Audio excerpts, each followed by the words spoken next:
बिस्मिल्लाहिर्रहमानिर्रहीम जी, मैं मेहदी रज़ा खलीफा, election commissioner अंजुमन हुसैनिया ख़ाजगन नारोवाली आपसे मुखातिब हूँ।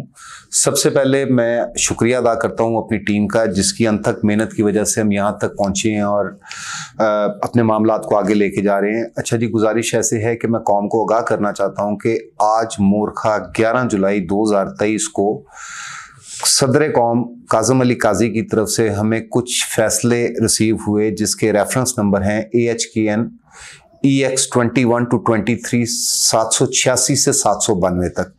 और सदर अंजुमन हुसैनिया ने अपने स्वाबदीदी इख्तियारात इस्तेमाल करते हुए ये फैसले किए हैं।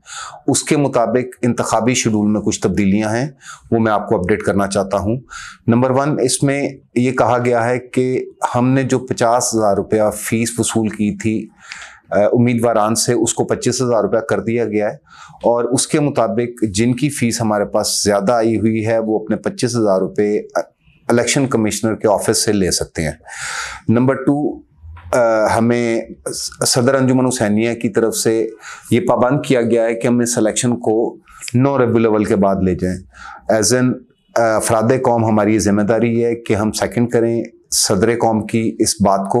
तो हम अपने इलेक्शन शेड्यूल को इंशाल्लाह बहुत जल्द दोबारा रीइशू करेंगे, जो कि 9 रबीउल अव्वल के बाद से स्केड्यूल स्टार्ट होगा, ताकि अयाम अज़ा किसी तरह से डिस्टर्ब ना हो। आप लोगों का बहुत शुक्रिया, और आपकी दुआओं के साथ हम लोग यहाँ तक पहुँचे और आगे भी इंशाल्लाह आपकी दुआओं के साथ हम ये इलेक्शन कंडक्ट करा पाएंगे। बहुत शुक्रिया। अस्सलाम वालेकुम।